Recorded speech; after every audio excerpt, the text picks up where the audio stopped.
नमस्कार, मैं हूं आपके साथ रोहित। महाभारत की एक कथा आप सबको याद होगी। जब द्रौपदी का स्वयंवर हो रहा था तो उसकी एक शर्त थी कि जो मछली की आंख को अपनी तीर से भेद देगा, राजा द्रुपद अपनी पुत्री द्रौपदी का विवाह उसी से करेंगे। लेकिन परीक्षा इतनी आसान हो तो बात समझ में आती है। परीक्षा की अगली शर्त थी कि नीचे पानी में देखकर ऊपर छत पर घूम रही मछली की आंख का निशाना लगाना है। सभी चाहते थे कि वो द्रौपदी से विवाह करे क्योंकि राजकुमारी बहुत ही सुंदर थी और उसके पिता यानी राजा द्रुपद शक्तिशाली राजा थे। बाकी की बातें आप जानते हैं। मेरा यह प्रसंग या घटना को उठाकर आपको एक बात बतानी है कि अगर देश की सबसे प्रतिष्ठित परीक्षा सिविल सर्विसेज आप क्रैक करना चाहते हैं तो आपको अर्जुन की उसी तरकीब को अपनाना होगा जो कहानी हमने आपको भी ऊपर बताई। यही बात उत्तराखंड के 1989 बैच के पुलिस सेवा के अधिकारी और वर्तमान में उत्तराखंड पुलिस महानिदेशक अशोक कुमार कहते हैं।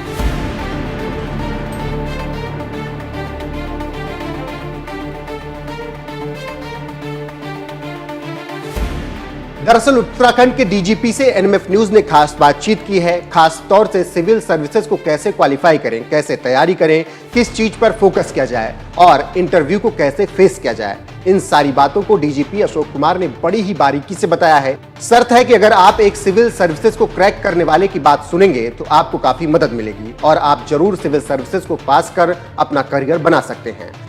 आप डीजीपी अशोक कुमार की पूरी बात सुनिए जो कि उन्होंने एनएमएफ न्यूज के संवाददाता रोहित जुगलान के साथ की है।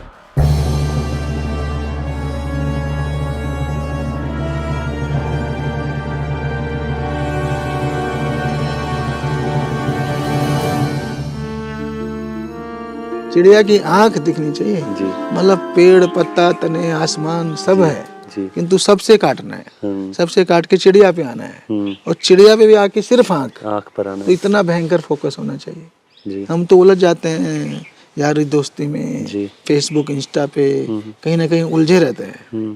तो इन सब उलझन से बाहर निकलना है, फोकस और सिर्फ फोकस। सर यहाँ पर मैं आपसे ये जानना चाह रहा हूँ कि क्या इस मायने में आप चीज़ों को आसान मानेंगे आप लोगों के टाइम पे? आज की पीढ़ी के आगे इंस्टाग्राम है डिस्ट्रैक्शन के लिए। देखिए वो तो डिस्ट्रैक्शन जिसके मन में होता है ना वो रास्ते ढूंढ ही लेता है। वो उसकी आदत है प्रोक्रेस्टिनेशन, चीजों को टालते जाओ। तो उन दिनों का सबसे बड़ा जो है ना, इनको मैं टाइम वेस्टर्स बोलता हूँ। अच्छा। एक टाइम मैनेजमेंट पे मैंने चैप्टर लिखा है, टाइम मैनेजमेंट। तो टाइम मैनेजमेंट होती है, उसके 4 मैट्रिक्स बना लीजिए आप। ठीक है, ठीक है। एक है एसेंशियल, क्या जरूरी है सबसे? नहीं, एक है इम्पोर्टेंट जी, आपके लिए इम्पोर्टेंट है सिविल सर्विसेज एग्जाम। ठीक है। दूसरा है एसेंशियल, ठीक है, मतलब वो करना ही करना है। जरूर क्या करूं मैं, कोई ऑप्शन नहीं है, कोई ऑप्शन जैसे खाना पीना है, सोना है, उसका टाइम तो निकलेगा ही ना, मैंडेटरी, मतलब फायर फाइटिंग की तरह जी। तो फिर इनका मैट्रिक्स बना लीजिए, है ना। तो जो आपके लिए इम्पोर्टेंट भी है और जो एसेंशियल भी हो तो करोगे ही आप, बिल्कुल, है ना। जो इम्पोर्टेंट नहीं है पर एसेंशियल है वो भी करोगे, करना ही पड़ेगा, क्या करें, है ना। ज्यादा इम्पोर्टेंट नहीं बट एसेंशियल है, मैंडेटरी है, करना ही है, बिल्कुल। परंतु जो न इम्पोर्टेंट और न एसेंशियल उसमें क्यों फंसे रहते हो आप? सही बात। हम बहुत सारे उनमें उलझे रहते हैं। उनको लाइफ से काटना है, टाइम मैनेज करना है, टाइम का बड़ा शेड्यूल बनाना है। लॉन्ग टर्म मेरा ये प्लान है 1 साल भर का, फिर मेरा मीडियम टर्म ये है महीने का या 2 महीने का। इस 2 महीने में मैं ये फिजिक्स खत्म कर दूंगा, इस 2 महीने में हिस्ट्री खत्म, ऐसे। उसके अंदर फिर एक शॉर्ट टर्म प्लान है, वीकली टाइप जी। तो ये तीनों प्लान बने, उनके शेड्यूल बने, उसके हिसाब से मेरी प्लानिंग हो। और जो टाइम मैनेजमेंट में जो हमारे टाइम वेस्टर्स जहाँ पे हम बात कर रहे थे जी, उनको आइडेंटिफाई करना है और उनको खत्म करना है। तो हमारे टाइम के टाइम वेस्टर्स होते थे कि आप जो है जा करके क्रिकेट देख रहे हो, क्रिकेट के ऊपर गप लगा रहे हो, फिर बहस शुरू होगी, कपिल देव बेटर है कि गावस्कर बेटर है, फिर उसमें घंटों उलझे रहे जी, है ना जी। ठीक है, फिर कोई और आया, वो आपके साथ फट्टे मारने लग गया, उसने चालू कर दिया कि वो वेंकसरकर तो और ज्यादा बढ़िया है। हाँ, नहीं उसने हिंदी फिल्मों की चर्चा कर दी, अमिताभ बच्चन वर्सेस ये, फिर आप चलो यार आज बोर हो रहे, चलो फिल्म दिखाएं। तो ये भी तो एक टाइम वेस्टर्स हैं आपके, बिल्कुल, है ना, बिल्कुल। फिर किसी ने बोला अरे तू क्या पढ़े बड़ा मग्गू बन रहा है, चल बे उठ। जब ऐसे भी दोस्त होते हैं ना जो आपको ड्रैग करते हैं एग्जैक्टली नेगेटिवली, तो कुछ हैं जो आपको पॉजिटिव की तरफ लेके जाएंगे। तो ये भी आपके टाइम वेस्टर्स हैं। फिर आप कभी कभी ना, कई लोगों के टाइम वेस्टर क्या होते हैं, तैयारी में लगे हुए हैं, मैं मन बना रहा हूँ, उसके पीछे बैकग्राउंड पढ़ रहा हूँ, बैकग्राउंड में 10 दिन लगा दिए। अरे भाई ऐसे नहीं होगा। हाँ, आपको बहुत फोकस्ड होके करना है ना। तो ये आज का टाइम वेस्टर है, सोशल मीडिया है, रील्स बस तो उनसे बाहर निकलना है। तो जो पॉजिटिव ग्रुप है ना, जो आप मेरे से पूछ रहे थे, वो है कि अगर आप 3 या 4 का ग्रुप बना सकें जी, जो तैयारी कर रहा हो, जो सब पॉजिटिव माइंडेड हो, जो सिर्फ और सिर्फ जो हाईली फोकस्ड हो, मोटिवेटेड हो, डिटरमाइंड हो, और सिर्फ एग्जाम की सोचे, तो वो आपको पॉजिटिव की ओर लेके जाएगा।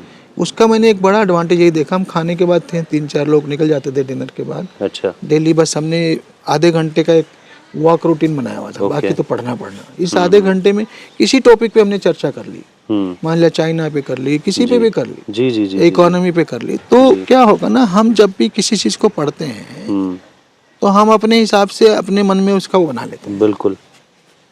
पर कितने भी आप इंटेलिजेंट हो, आप हमेशा कोई ना कोई व्यू पॉइंट छूट जाएगा आपका, जो सामने वाले की तरफ से आता है, जो दूसरी तरफ से आता है। जी जी। तो उस डिस्कशन का ये फायदा है कि एक तो आपके आधे पॉइंट आपके मन में क्लियर नहीं होते पढ़ा तो है आपने, पर क्लैरिटी नहीं है, और आधे आपके छूट जा रहे हैं। तो जब 4 लोगों से बात करोगे ना, आप 100% क्लियर हो जाओगे, अपने वो पॉइंट्स भी क्लियर हो जाएंगे। हाँ। कि ये भी वही बोल रहा था जो मेरे जहन में, फिर आप कभी भूलोगे भी नहीं। बिल्कुल। और जो छूट रहे थे वो भी आ जाएंगे। तो उसका मतलब सब्जेक्ट आपका सॉलिड तैयार हो जाएगा। टॉपिक जो है ना, इस तरह के डिस्कशन से सॉलिड तैयार होएगा। तो सर, तैयारी के बाद लग रहा था कि हो जाएगा क्लियर, मतलब आत्मविश्वास एक बड़ी चीज होती है सर, सेल्फ कॉन्फिडेंट। क्योंकि आपके लिए सर, मतलब जैसे मैं ये कहूँ कि गणित आपके लिए कभी भी बहुत वो नहीं रही सर, मुश्किल नहीं रही कभी भी आपके लिए। ये एनालिटिकल थिंकिंग जो हम कहते हैं, एनालिटिकल थिंकिंग, ये आपके लिए कभी भी ऐसा मुश्किल चीज नहीं रही? यूपीएससी में इतना श्योर कोई नहीं हो सकता। अच्छा। हाँ। मतलब लाइटर टोन में बोले तो इसको कभी कभी हम लोग अनप्रेडिक्टेबल सर्विसेज कमीशन भी कह देते हैं। तो एकदम श्योर शॉट कोई नहीं हो सकता। जी जी। बट ये कि हाँ, अगर आप में क्वालिटी है जी, और तो रिजल्ट आएगा ही आएगा।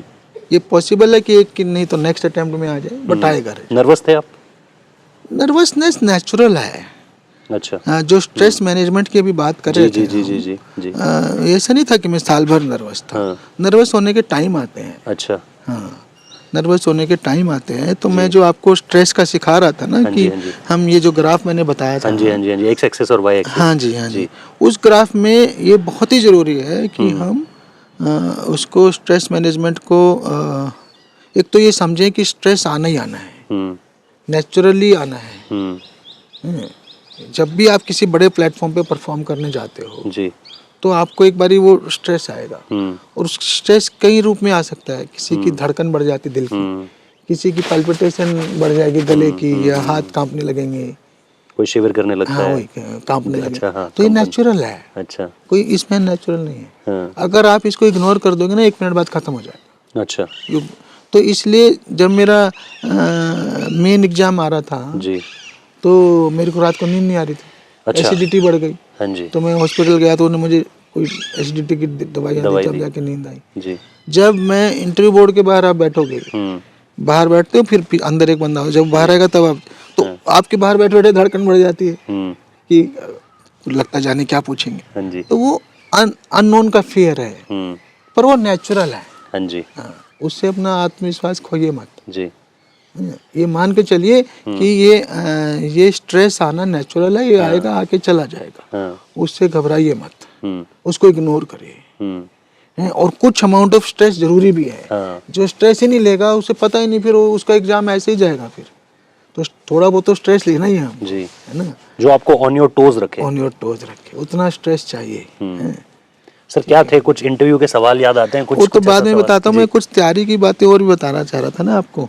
कौन सी तैयारी की सर? ये जब आप लगे हुए थे यूपीएससी को लेकर? नहीं, मैं मतलब यूपीएससी में मैं और कहाँ किन चीज़ों का ख्याल रखना चाहिए। एक टाइम मैनेजमेंट का ख्याल रखना है, एक स्ट्रेस मैनेजमेंट का ख्याल रखना है जी, ठीक है जी। फिर हमें अपनी रीडिंग स्किल्स और राइटिंग स्किल्स, ओके, इस पे भी बहुत ज़्यादा ध्यान देना है। रीडिंग स्किल में जो है ना, बहुत सारे लोग अनाप शनाप दुनिया भर का पढ़ते रहते हैं। ठीक है, जरूरत नहीं है।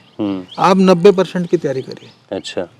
100% सिलेबस कभी कवर हो ही नहीं सकता यूपीएससी का, जनरल नॉलेज है। तो दुनिया में इतना नॉलेज तो गूगल पे भी नहीं है। जी जी जी जी जी हैं? जी जी मतलब कितना भी गूगल खोल लो, कोई एक आध चीज तो ऐसी होगी जो उसमें भी नहीं मिलेगी। जी जी जी जी जी है कि नहीं? तो जनरल नॉलेज 100% कभी तैयार नहीं होगा। हाँ, तो आप 90% की तैयारी करिए। 90% के बाद आपकी input is to output is to input का रिटर्न बहुत पुअर होगा। ओके 90% को तैयार करिए, उसमें 80% लाइए तो 72 हो गए आपकी, आरओआई बढ़िया आ जाएगा। है ना? रिजल्ट अच्छा आएगा। जी हाँ। तो एक तो ये है, मतलब फालतू की चीज़ों पे टाइम वेस्ट मत करिए। कई लोग बोलेंगे आप एनसीईआरटी पढ़ लो, आप ये पढ़ लो, आप वो पढ़ लो, फिर रोज के अखबार भी पढ़ लो। मैगजीन तो 3 घंटा अखबार में लगा देता है। हाँ क्या रिटर्न है उसका? मैक्सिमम आधा घंटा अखबार। आपको। हाँ, हिंदी और अंग्रेजी दोनों आप बोल रहे हैं सर? तो आपकी चॉइस है, जिसमें एक ही मीडियम, जो आपने मीडियम चुना उसी का उसी पढ़िए। का पढ़िए, ठीक है। हाँ, दूसरा मीडियम बिल्कुल मत पढ़िए, नहीं तो फिर आपकी शब्दावली लूज हो बिगड़ जाएगी। जाएगी, ठीक है। तो जो है ये रीडिंग स्किल का पार्ट है कि मैं फालतू की जगह अपना वो ना करूं, ठीक है अपने सिलेबस को लिमिटेड रखूं। जी। तभी मैं उसको एक चीज को 4 बार पढ़ूंगा, उसका रिजल्ट अच्छा है इसकी वजह कि चार चीजों को एक बार पढ़ूं, ओके जिससे मेरा 90% सिलेबस कवर करता है हो जाता है। उतना मटेरियल मैं आइडेंटिफाई कर लूँ, ओके फिर उसकी तैयारी शुरू करूँ। और राइटिंग में भी इसी तरीके से? हाँ, मैं राइटिंग पे आऊँगा। जी तो एक मैं रीडिंग स्किल में एक दूसरी बड़ी बात और बताने वाला हूँ। जी सर। वो है लर्निंग ग्राफ। ओके इसमें क्या होता है सर? मैंने मेरी किताब में लिखा है, जो क्रैकिंग सिविल सर्विसेज में, नाम भूल रहा हूँ, आइजनहावर या ऐसे एक साइंटिस्ट है, हाँ जी उसका ग्राफ है। हाँ जी जो हम आज लर्न करते हैं आज, हाँ जी वो एक हफ्ते बाद हमें जो है 25% याद रहता है। अच्छा ठीक है। और एक साल बाद 5%। अच्छा ठीक है ठीक। ठीक। तो मतलब यूँ लर्निंग, यूँ गए सीखा हमने आज, और फिर यूँ आते गए, हाँ डिप कर रही हो, डिप कर गया, जी। याद ही नहीं रहेगा फिर मैं जब एग्जाम के टाइम में क्या लिखूंगा। हाँ सो उसमें वो कह रहा है उसको रिपीट करिए, अच्छा रिवीजन करिए। जी।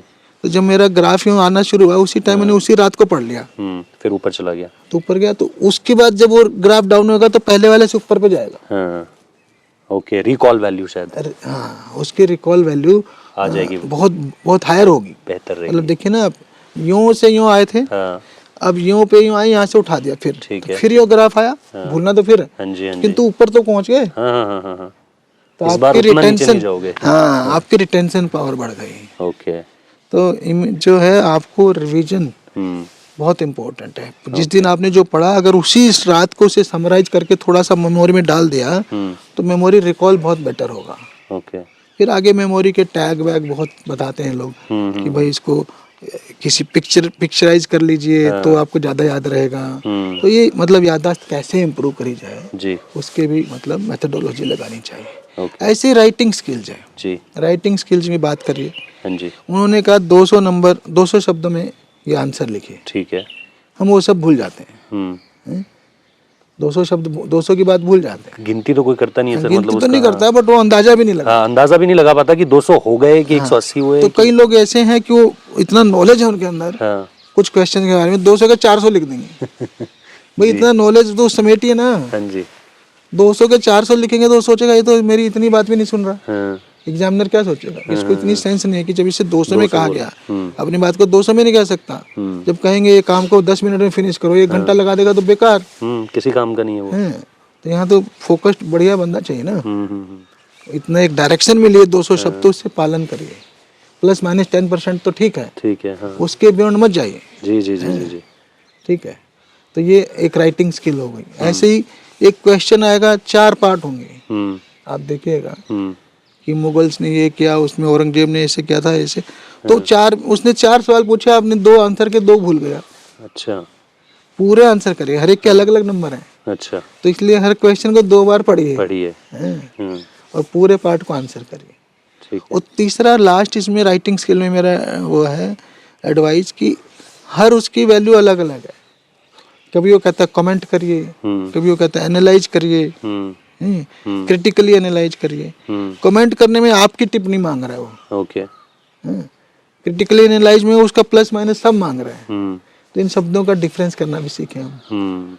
ठीक है। ठीक है सर। तो ये राइटिंग स्किल्स हैं, बाकी इंटरव्यू की तो बहुत सारी बातें हैं। हाँ। कुछ एक ऐसा जो आज भी याद रहता हो? नहीं, मुझे तो अपना इंटरव्यू याद ही रहता है, कौन उसको कौन बोलता है। नहीं मतलब ऐसा सवाल जो आपको लगा हो कि इसकी तैयारी हो रखी है या फिर इसकी तैयारी बिल्कुल नहीं हो रखी। मतलब एक सवाल ऐसा होता है कि भाई ये तो मैं आते आते ही देख के पढ़कर आया था और देखिए मुझसे पूछ मेरा लिया इंटरव्यू बिना तैयारी के तरफ चला गया। मतलब ऐसा कैसे हुआ सर? हाँ, ऐसे ही होता है ना। मेरा होम डिस्ट्रिक्ट करनाल है। हाँ जी। तो पहले करनाल था, पानीपत हो गया है। जी। तो वो पानीपत पहले करनाल का ही पार्ट था। ठीक है। पहले तहसील थी, अब जिला बन गया। उन दिनों करनाल था। ठीक है। तो उनके सामने रखा रहता है ना बायोडाटा। तो उन्होंने कहा बताइए आप करनाल के बारे में कुछ खास। अच्छा। मैंने कहा ये कर्ण की कैपिटल होता था। हाँ। तो फिर बोले कर्ण ने जो इनका साथ दिया महाभारत में कौरवों का, तो वो सही था या गलत था। तो वहीं से एकदम से ऑफ ट्रैक चला गया ना, मतलब तैयारी वारी की जरूरत ही नहीं पड़ी। ऐसे ही उन्होंने एक पूछा कि आपका आइडियल कौन था। हाँ जी। तो मैंने अशोका बोल दिया। अच्छा। और आपका नाम भी? मेरा नाम भी था, वो मैंने ध्यान ही नहीं दिया जी। मैंने गांधी और अशोक बोला। जी जी जी। उन दिनों तो उन्होंने कहा अशोका क्यों। मैंने कहा उन्होंने बहुत वेलफेयर के काम किए, वायलेंस छोड़ दी। उन दिनों तो वायलेंस का जमाना था। जी जी। तो इतनी पावर में आते हुए भी वायलेंस छोड़ दी और सारा मतलब वेलफेयर ना, सड़कें बनवाई, पेड़ लगवाए, धर्मशालाएं बनवाई, काफी सारे कुएं वगैरह है ना, काफी सोशल वेलफेयर के लिए बहुत ज्यादा काम किया। जी। तो मैंने वो तो ऐसे ही है कुछ, बाकी मुझे पूरा तो नहीं याद है। तो बहुत सारे सवाल ऐसे आ जाते हैं। जी सर, इंटरव्यू के लिए जैसे बोलते हैं कि जैसे हम आजकल तो सोशल मीडिया पे भी बहुत ज़्यादा है, लेकिन उस समय पे भी कहते थे कि टेबल कम से कम उतनी दूर होता है। जैसे अमूमन तौर पर अगर आप किसी के सामने टेबल पे बैठो, जैसे आपका दफ्तर जो होगा वहाँ पर तो बिल्कुल कुर्सियाँ मेज़ के पास रखी रहती हैं, तो आदमी अपने टांगे उसकी मूवमेंट छिपा सकता है। जो यूपीएससी के इंटरव्यूज होते हैं उसमें थोड़ा सा दूर बैठा जाता है ताकि पोस्चर जो है पूरा देखा जा सके, नर्वस एनर्जी से। ऐसा कुछ नहीं होता है या मतलब इनको लेकर के बड़ी भ्रांतियां हैं। सब भ्रांतियां, इतनी भ्रांतियां इंटरव्यू को लेके पूछो मत। और जितने मॉक इंटरव्यू वाले हो आधे से ज्यादा मतलब एक समझ लो बेवकूफ बना रहे हैं। हाँ, अपना ज्ञान बाहर बखा रहे हैं। नहीं, मैं बहुत सारे को देख चुका हूँ, मैं बता रहा हूँ। हाँ जी। क्योंकि यूपीएससी के तो फिक्स कमरे हैं। हाँ। तो ऐसे थोड़ी तो नॉर्मली जो जैसे रहता है, क्योंकि वहाँ 4-5 लोग बैठे तो उनके पीछे तो आप बैठोगे। हाँ जी हाँ जी हाँ जी हाँ जी। तो एक सेंटर में 2 इधर है 2 उधर, उसके बाद बस वहीं कुर्सी आपकी। ऐसा कुछ नहीं कि डिजाइन से आपको 10 फीट दूर किया हुआ है। हाँ, मतलब उसी तरीके से कहा जाता था। तो मैं हमेशा से ये सोचता था, मुझे लगा आज आपसे बेहतर कौन हो सकता है जो बताए। बिल्कुल वो आपको होमली फील कराते हैं, एट होम फील कराते हैं और आपको नेचुरल एनवायरनमेंट में आपसे बात करते हैं। ठीक है। उनका पर्पज ये है कि आपकी पर्सनालिटी में कोई नेगेटिव ना हो, पॉजिटिव पर्सनालिटी होनी चाहिए आपकी। I am okay, you are also okay. Okay, मैं भी ठीक ठाक आदमी हूँ, वो भी ठीक ठाक। ये सब सोचेंगे तो दुनिया आगे बढ़ेगी। The moment you start thinking I am okay, you are not okay, मतलब आप सोचते हो मैं ही ठीक सोचता हूँ, ये सब जो करते हैं गलत करते हैं, तो इसका मतलब आप नेगेटिव थिंकिंग वाले हो। फिर वो जो है ना गड़बड़ होना शुरू हो जाता है। तो वो पॉजिटिविटी ढूंढते हैं। और ये जो बहुत ज़्यादा मॉक इंटरव्यूज वाले हैं ना, ये बहुत ट्यूटर्ड कर देते हैं आपको। ओके।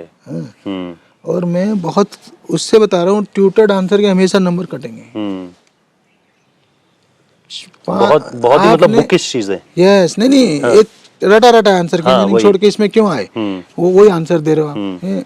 तो भाई आपके कोचिंग सेंटर से मान लिया 10 लोग इंटरव्यू दे रहे हैं, ठीक है, तो उनको तो पता चल जाएगा ये तो पक्का ये अपने दिल से नहीं बोल रहे, रटा हुआ बोल रहे। तो फिर उसके नंबर थोड़े आएंगे। They are judging your personality. तो पर्सनालिटी तो दिल से आना चाहिए ना। इसी तरह से नॉलेज, कई लोग सोचते हैं मैं ये रट लूँ, वो कुछ मत रटिए। नॉलेज तो आपका पहले ही 2 बार टेस्ट कर लिया, प्रीलिम्स में कर लिया, मेंस में कर लिया। अभी तो आपकी पर्सनालिटी देख रहे हैं कि आप कोई कुछ एबनॉर्मल आदमी तो नहीं है। आप एडमिनिस्ट्रेशन में आके समाज के लिए अच्छा तो करेंगे। तो आपकी पर्सनालिटी टेस्ट है वो, इंटरव्यू नॉलेज टेस्ट नहीं है।